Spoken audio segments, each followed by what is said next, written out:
I would like to thank everyone for helping me reach 100 subscribers. With 9 months of hard work and support from every single one of my subscribers, we have managed to surpass this amazing milestone. For our 100 subscriber special, I have released our first chapter book on this channel. If you enjoy this video, please leave a like and check if that subscribe button is grey. Anyways, let's get on to the video. Today, we will be reading You're a Bad Man, Mr. Gum by Andy Stanton. As I have said, this is the first chapter book that we are uploading on this channel. So if you happen to enjoy our 100 subscribers special, please leave a like and subscribe for free, as it helps me out so much and inspires me to make more videos for you. We will be releasing each chapter in separate videos, so let's get straight into the book. Chapter 1. The Garden of Mr. Gum. Mr. Gum was a fierce old man with a red beard and two bloodshot eyes that stared out at you like an octopus curled up in a bad cave. He was a complete horror who hated children, animals, fun, and corn on the cob. What he liked was snoozing in bed all day, being lonely and scowling at things. He slept and scowled and picked his nose and ate it. Most of the townsfolk of Lamonic Bibber avoided him, and the children, they were terrified of him. Their mothers would say, "Go to bed when I tell you to, or Mr. Gum will come and shout at your toys and leave slime on your books." That usually did the trick. Mr. Gum lived in a great big house in the middle of town. Actually, it wasn't that great, because he had turned it into a disgusting pigsty. The rooms were filled with junk and pizza boxes. Empty milk bottles lay around like wounded soldiers in a war against milk. And there were old newspapers from years and years ago with headlines like "Vikings invade Britain" and "World's first newspaper invented today." Insects lived in the kitchen cupboards. Not just small insects, but great big ones with faces and names and jobs. Mr. Gum's bedroom was absolutely grimsters.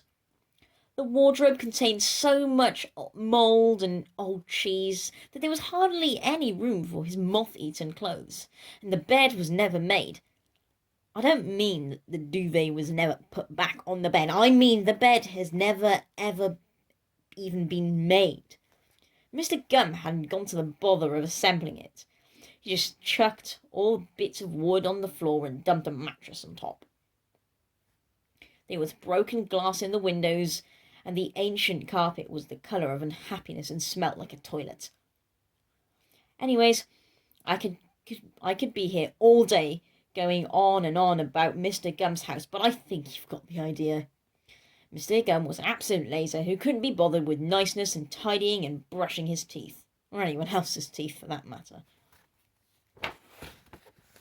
But, and as you can see, it's a big but, he was always extremely careful to keep his garden tidy.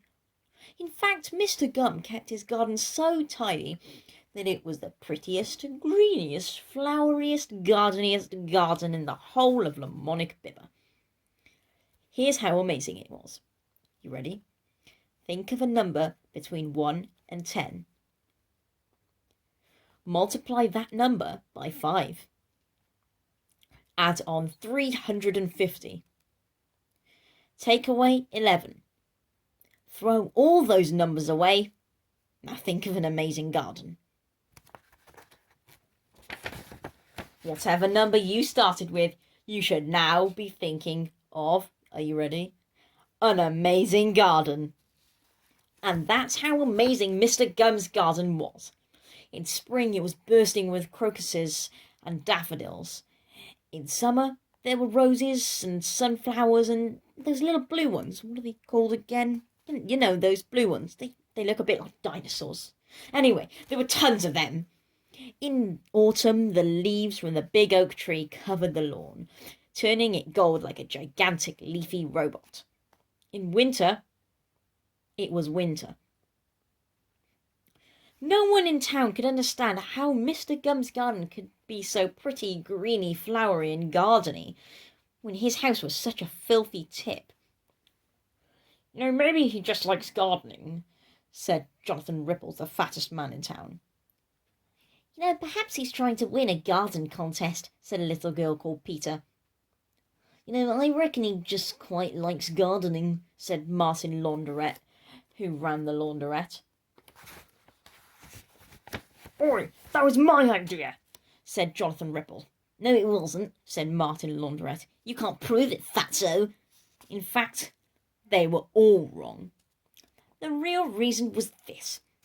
Mr. Gum had to keep the garden tidy because otherwise an angry fairy would appear in his bathtub and start whacking him with a frying pan. You see, there's always a simple explanation for things. Mr. Gum hated the fairy, but he couldn't work out how to get rid of it. So his only choice was to do the gardening, or it was pan wax. And so life went on in the peaceful town of Lamonic Bibber. Everyone got on with their business, and Mr. Gum snoozed the days away in his dirty house and did lots of gardening he didn't want to do. Nothing much ever happened, and the sun went down over the mountains. The end. Oh, wait. Sorry, I nearly forgot. Something did happen once, and that's what this story's about. I do apologise. Right, what was it? Oh, of course. How could I be so stupid? It was that massive whopper of a dog. How on earth could I forget about him? Right then. One day, a massive whopper of a dog... actually, I think we'd better have a new chapter. Sorry about all this, everyone. Okay, that's it for today. If you enjoyed today's video, please leave a like and subscribe. Bye!